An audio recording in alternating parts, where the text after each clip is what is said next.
കൂട്ടുകാരെ, എല്ലാവർക്കും നിജോസ് വേൾഡിൻ്റെ പുതിയൊരു വീഡിയോയിലേക്ക് സ്വാഗതം. എല്ലാവരും സുഖമായിട്ടിരിക്കുന്നെന്ന് വിശ്വസിക്കുന്നു. ഞങ്ങളിവിടെ സുഖമായിട്ടിരിക്കുകയാണ്. അപ്പോൾ എല്ലാവരും സന്തോഷത്തോടെയും ആരോഗ്യത്തോടെയും ഒക്കെ ഇരിക്കുക കേട്ടോ. 2024 പ്രഗ്നൻസി കിട്ടാൻ വേണ്ടിയിട്ട് നിങ്ങൾ ഫോളോ ചെയ്യേണ്ട ഒരു 5 കാര്യങ്ങളെ പറ്റിയിട്ടാണ് ഇന്നത്തെ വീഡിയോയിൽ സംസാരിക്കുന്നത് കേട്ടോ. 2023 നമ്മൾ ഇതുപോലൊരു വീഡിയോ ചെയ്തിട്ടുണ്ടായിരുന്നു. അപ്പോൾ എൻ്റെ കൂടെ സ്ട്രോങ് ആയിട്ടൊരു ഡിസിഷൻ എടുത്ത് മുൻപോട്ടേക്ക് പോകുന്ന കുറച്ച് ആളുകൾ ഉണ്ടായിരുന്നു. അതിൽ മെജോറിറ്റി ആളുകളും ഇത്തവണ പ്രഗ്നൻ്റ് ആയിട്ടുണ്ടായിരുന്നു കേട്ടോ. അപ്പോൾ നിങ്ങളും ഈ ഒരു ഡിസിഷൻ പ്രോപ്പറായിട്ട് എടുക്കുക. എന്തൊക്കെ ഭാഗങ്ങളിൽ എന്തൊക്കെ കാര്യങ്ങളിലാണ് എനിക്ക് തെറ്റ് പറ്റിയതെന്ന് മനസ്സിലാക്കുക. അത് റെക്ടിഫൈ ചെയ്ത് മുൻപോട്ടേക്ക് പോകാനായിട്ടും നിങ്ങൾ ശ്രദ്ധിക്കുക കേട്ടോ.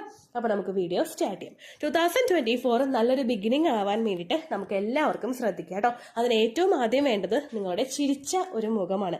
നിങ്ങൾ ചിരിച്ച് ഹാപ്പി ആയിട്ടിരിക്കുന്നതോറും നിങ്ങളുടെ ശരീരത്തിലെ ഓരോ പ്രവർത്തനങ്ങളും ഹാപ്പി ഹോർമോൺസിന്റെ പ്രവർത്തനങ്ങളെല്ലാം കൃത്യമായിട്ട് നടക്കും. നിങ്ങൾക്ക് എളുപ്പത്തിൽ പ്രഗ്നന്റ് ആകാനായിട്ടും സാധിക്കും കേട്ടോ. അപ്പൊ നമുക്ക് തുടങ്ങിയാലോ. പ്രഗ്നന്റ് ആകാനായിട്ട് ഏറ്റവും ആദ്യം ചെയ്യേണ്ടത് കൃത്യമായിട്ടുള്ള ഫിസിക്കൽ കോണ്ടാക്ട് ആണ്. കഴിഞ്ഞ ദിവസം നമ്മൾ ചാനലിൽ ഒരു വീഡിയോ ചെയ്തിട്ടുണ്ടായിരുന്നു. ഓവുലേഷൻ ഡേറ്റ് കൃത്യമായിട്ട് ട്രാക്ക് ചെയ്യാൻ പറ്റാത്തവരെ എപ്പോൾ ഫിസിക്കൽ കോണ്ടാക്ട് ചെയ്യണം എന്നതിനെ പറ്റിയിട്ട്. അതായത് ഇറഗുലർ പീരീഡ്സ് ആണ് നിങ്ങൾക്കെങ്കിൽ പീരീഡ്സ് ആയതിന്റെ ഒരു 10th ഡേ മുതൽ അടുത്ത പീരീഡ്സ് നിങ്ങൾ എപ്പോഴാണ് എക്സ്പെക്ട് ചെയ്യുന്നത് അതിന്റെ ഒരു 10th ഡേ മുൻപ് വരെ കോണ്ടാക്ട് ചെയ്യാനായിട്ട് പറഞ്ഞിട്ടുണ്ടായിരുന്നു കേട്ടോ. അത് ഫോളോ ചെയ്യുന്നവർക്ക് അത് ഫോളോ ചെയ്യാം. അതിന് താഴെ എനിക്കൊരു കമന്റ് വന്നിട്ടുണ്ടായിരുന്നു, ചേച്ചി ഞാനും ഹസ്ബൻഡും തമ്മിൽ ഭയങ്കര സ്നേഹത്തിലാണ്, പക്ഷെ ഇങ്ങനെ ചെയ്യാൻ പറഞ്ഞിട്ട് ഹസ്ബൻഡിന് താല്പര്യമില്ല, എനിക്കാണെങ്കിലും അങ്ങനെ എല്ലാ ദിവസവും ചെയ്യാനായിട്ട് താല്പര്യമില്ല, അപ്പൊ എന്താണ് ചെയ്യേണ്ടതെന്ന് ചോദിച്ചവരുണ്ടായിരുന്നു കേട്ടോ. അങ്ങനെ വരുമ്പോഴേക്കും നിങ്ങളൊരു കാര്യം ശ്രദ്ധിക്കുക. നിങ്ങളുടെ ഹസ്ബൻഡിന്റെ സെമൻ അനാലിസിസ് ചെയ്തിട്ടുണ്ടെങ്കിൽ അദ്ദേഹത്തിന്റെ ഹെൽത്തി ആയിട്ടുള്ള ഒരു സെമൻ ആണെങ്കിൽ കുറഞ്ഞത് 5 ദിവസമെങ്കിലും നിങ്ങളുടെ ശരീരത്തിൽ അത് നിൽക്കും. അതുകൊണ്ട് തന്നെ ഓവുലേഷൻ നടക്കുന്ന ആ ഒരു ടൈം പീരീഡിന് മുൻപ് മുതൽ തന്നെ ഒരു ദിവസം കഴിഞ്ഞിട്ട് 2 ദിവസത്തിന് ശേഷമോ അല്ലെങ്കിൽ 3 ദിവസത്തിന് ശേഷമോ നിങ്ങൾ ഫിസിക്കൽ കോണ്ടാക്ട് ചെയ്യുക. പക്ഷേ മാക്സിമം ഓവുലേഷൻ നടക്കുന്ന ദിവസങ്ങളിൽ ഓൾട്ടർനേറ്റീവ്ലി, അതായത് ഒന്നിടവിട്ട ദിവസങ്ങളിൽ നിങ്ങൾ ഫിസിക്കൽ കോണ്ടാക്ട് ചെയ്യുക. അതിനേക്കാളും കൂടുതൽ നമുക്ക് കോംപ്രമൈസ് ചെയ്യാനായിട്ട് സാധിക്കില്ല. കാരണം ഫിസിക്കൽ കോണ്ടാക്ട് ചെയ്താലേ നമുക്ക് പ്രഗ്നൻസി നാച്ചുറലി കിട്ടുകയുള്ളൂ. അല്ലാത്തവർക്ക് നമുക്ക് ചെയ്യാൻ കഴിയുന്ന കാര്യങ്ങളാണ് IVF പോലുള്ള കാര്യങ്ങൾ കേട്ടോ. അപ്പോൾ കൃത്യമായിട്ട് ഫിസിക്കൽ കോണ്ടാക്ട് ചെയ്യുക. അത് നിങ്ങളുടെ ഓവുലേഷൻ ഡേറ്റ് കണ്ടുപിടിച്ച് ചെയ്യാൻ സാധിക്കുന്നില്ലെങ്കിൽ പ്രോപ്പറായിട്ട് പീരീഡ്സ് കഴിഞ്ഞതിന് ശേഷം മുതൽ നിങ്ങൾ ചെയ്യുക കേട്ടോ. അത് എപ്പോഴും നിങ്ങൾ ചെയ്യേണ്ടത് ഒരു കുഞ്ഞിന് വേണ്ടിയിട്ട് വേണമല്ലോ അങ്ങനെ വിചാരിച്ചിട്ട് നിങ്ങൾ ചെയ്യരുത് കേട്ടോ. നിങ്ങൾ ഹാപ്പി ആയിട്ട് കല്യാണം കഴിഞ്ഞിട്ടുള്ള ആദ്യത്തെ മാസങ്ങളിൽ നിങ്ങൾ എങ്ങനെയാണോ ഹാപ്പി ആയിട്ടിരുന്നത് ആ ഒരു രീതിക്ക് മാത്രം നിങ്ങൾ ചെയ്യാനായിട്ട് ശ്രദ്ധിക്കുക കേട്ടോ. ഓവുലേഷൻ ഡേറ്റ് എങ്ങനെ കണ്ടുപിടിക്കാനും അതുപോലെ തന്നെ കോണ്ടാക്ട് ചെയ്യുമ്പോൾ എന്തെല്ലാം കാര്യങ്ങൾ ശ്രദ്ധിക്കണമെന്ന് അറിയാൻ വേണ്ടിയിട്ട് ഡെഡിക്കേറ്റഡ് ആയിട്ടുള്ള വീഡിയോസ് നമ്മുടെ ചാനലിൽ ചെയ്തിട്ടുണ്ട്.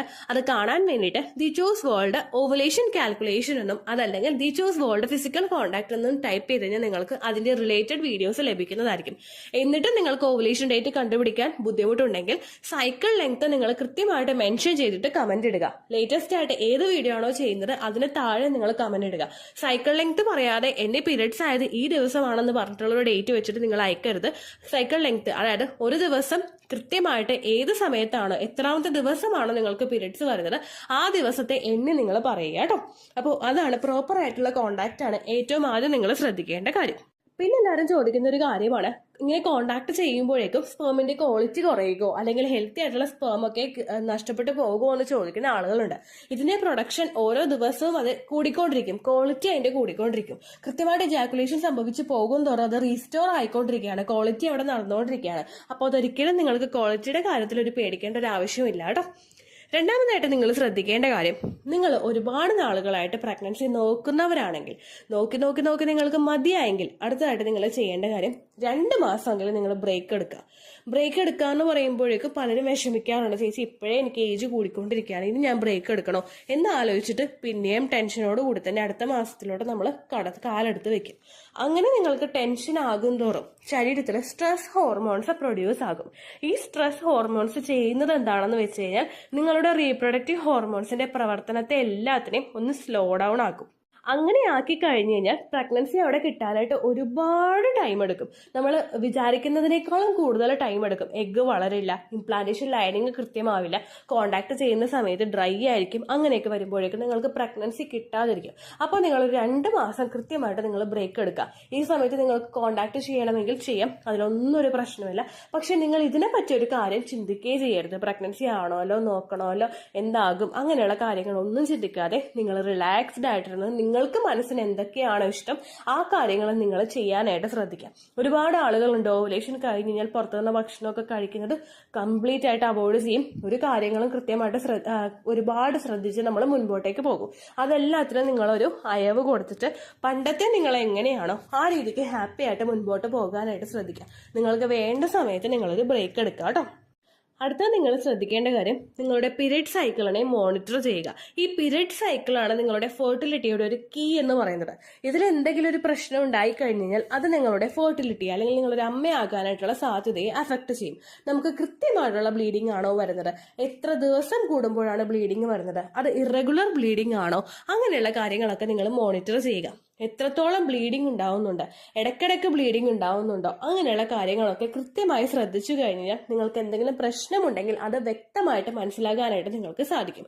21 ദിവസത്തിനേക്കാളും കുറവും 35 ദിവസത്തിനേക്കാളും കൂടുതലും മെൻസ്ട്രൽ സൈക്കിൾ പോകുന്നുണ്ടെങ്കിൽ, അതുപോലെ തന്നെ ഒരു മാസത്തിൽ 28, ഒരു മാസം 35, പിന്നെ 30, അങ്ങനെ വ്യക്തമല്ലാത്ത രീതിക്ക് നിങ്ങൾക്ക് സൈക്കിള് പോകുന്നുണ്ടെങ്കിൽ അതും ഒരു റെഗുലർ പീരിയഡ്സിന്റെ ലക്ഷണമാണ്. അങ്ങനെ പോകുന്നവരും കൃത്യമായിട്ട് ഒരു ഡോക്ടറെ സമീപിച്ച് ട്രീറ്റ്മെന്റ് എടുക്കുക. എന്തുകൊണ്ടാണ് പീരിയഡ്സ് ഇറഗുലർ ആയി പോകുന്നതെന്ന് ഫസ്റ്റ് തന്നെ കണ്ടുപിടിച്ചു കഴിഞ്ഞാൽ പിന്നീട് അങ്ങോട്ടേക്ക് നിങ്ങൾക്ക് ഹെൽത്തി ആയിട്ട് പ്രഗ്നൻസി ട്രൈ ചെയ്യുന്നതിന് പ്രശ്നമൊന്നും ഉണ്ടാവില്ല കേട്ടോ. ആ കാര്യം കൂടെ നിങ്ങൾ ശ്രദ്ധിക്കാം. നാലാമതായിട്ട് നിങ്ങൾ ചെയ്യേണ്ട കാര്യങ്ങൾ ഹെൽത്തി ആയിട്ടുള്ള ഭക്ഷണങ്ങൾ കഴിക്കുക. എന്ത് ഭക്ഷണം കഴിക്കുന്നുണ്ടെങ്കിലും അത് ആഡ് ഓൺ ആയിട്ടൊരു ബെനിഫിറ്റ് നിങ്ങളുടെ ശരീരത്തിൽ തരുന്ന ഭക്ഷണങ്ങൾ കഴിക്കുക. പഴങ്ങളൊക്കെ ധാരാളം കഴിക്കുക. പച്ചക്കറികളും നിങ്ങളെ കൊണ്ട് പറ്റുന്ന അത്ര നിങ്ങൾ എടുക്കുക. അതുപോലെ തന്നെ നട്ട്സ് കഴിക്കുക, മുട്ട കഴിക്കുക, പാല് കഴിക്കുക, പാല് കുടിക്കുക, അതുപോലെ വെള്ളം ധാരാളം കുടിക്കുക എന്നുള്ള കാര്യങ്ങളൊക്കെ നിങ്ങൾ ചെയ്യുക കേട്ടോ. അതുപോലെ തന്നെ ഔട്ട്സൈഡ് ഫുഡ് കഴിക്കുന്നത് നിങ്ങൾ കുറയ്ക്കുക. ചിലവരോട് കംപ്ലീറ്റ് ആയിട്ട് അവോയ്ഡ് ചെയ്യാനായിട്ട് ഡോക്ടേഴ്സ് പറയാറുണ്ട്. അതിപ്പോൾ നിങ്ങൾക്ക് PCOD ഉള്ളവരാണെങ്കിലോ അല്ലെങ്കിൽ ഷുഗറിന്റെ മറ്റുള്ള എന്തെങ്കിലും ബുദ്ധിമുട്ടുകൾ ഉള്ളവരാണെങ്കിലോ ഡോക്ടേഴ്സ് അവോയ്ഡ് ചെയ്യാനായിട്ട് പറയുന്നുണ്ട്. നിങ്ങൾക്ക് ഇഷ്ടമാണെങ്കിൽ ഔട്ട്സൈഡ് ഫുഡ് കഴിക്കുന്നത് ഇഷ്ടമാണെങ്കിൽ നിങ്ങളത് കംപ്ലീറ്റ് ആയിട്ട് അവോയ്ഡ് ചെയ്യേണ്ട ആവശ്യമില്ല. ഒരു മാസത്തിൽ നിങ്ങൾ 4 തവണ പുറത്തുപോയി ഭക്ഷണം കഴിക്കുന്നവരാണെങ്കിൽ അതൊന്ന് കുറച്ച് 2 തവണ ആക്കാനായിട്ട് നിങ്ങൾ ശ്രദ്ധിക്കുക കേട്ടോ. കാരണം പുറത്തു നിന്നുള്ള പല ഭക്ഷണങ്ങളും ഹെൽത്തി ആയിട്ടുള്ള വഴി കൂടി ആയിരിക്കില്ല കുക്ക് ചെയ്തിട്ടുണ്ടാവുന്നത്. നിങ്ങൾക്ക് കൂടുതൽ ടേസ്റ്റ് കിട്ടാൻ വേണ്ടിയിട്ട് ഒരുപാട് കണ്ടന്റ്സ് ആഡ് ചെയ്തിട്ടുണ്ടാകും. അതുപോലെ ഓയിലൊക്കെ നല്ലതുപോലെ ആയിരിക്കില്ല കുക്ക്ഡ് ആയിട്ടുണ്ടാവുന്നത്. അപ്പൊ അതുകൊണ്ട് തന്നെ നിങ്ങളത് ഹെൽത്തി അല്ല നിങ്ങൾക്കെന്ന് പൂർണ്ണമായിട്ടുള്ളൊരു ബോധത്തിൽ നിങ്ങളത് കുറയ്ക്കാനായിട്ട് ശ്രദ്ധിക്കുക കേട്ടോ. അടുത്തതായിട്ട് ശ്രദ്ധിക്കേണ്ട കാര്യം എക്സസൈസ് ചെയ്യുക. നമ്മൾ ഒരിക്കലും സെഡൻഡറി ആയിട്ടുള്ള ഒരു ലൈഫ് സ്റ്റൈൽ ഫോളോ ചെയ്യാതിരിക്കുക. നമ്മൾ എക്സസൈസ് ചെയ്യുന്ന സമയത്ത് നമ്മൾ ഫിസിക്കലി ഫിറ്റ് ആകും. പ്രഗ്നന്റ് ആകാനായിട്ട് ട്രൈ ചെയ്യുന്ന ആളുകൾ ചെയ്യേണ്ടത് ഫെർട്ടിലിറ്റി ഇംപ്രൂവിംഗ് ആയിട്ടുള്ള എക്സസൈസുകളാണ്. നമ്മുടെ റീപ്രൊഡക്റ്റീവ് ഹെൽത്തിന് ഇമ്പോർട്ടൻസ് കൊടുക്കുന്ന എക്സസൈസുകൾ നിങ്ങൾ ചെയ്യുകയാണെങ്കിൽ ഓവറീസിലോട്ടും ഫലോപ്പിയൻ ട്യൂബിലോട്ടും അതുപോലെ സെർവിക്സിലോട്ടും ഒക്കെ ബ്ലഡ് സർക്കുലേഷൻ കൂട്ടാൻ വേണ്ടിയിട്ട് അത് സഹായിക്കുന്നു. അങ്ങനെയുള്ള എക്സസൈസുകൾ ചെയ്യുന്നത് എളുപ്പത്തിൽ കൺസീവ് ആക്കാനായിട്ട് നിങ്ങളെ സഹായിക്കുന്നുവെന്ന് ഒരുപാട് പഠനങ്ങൾ തെളിയിച്ചിട്ടുണ്ട്.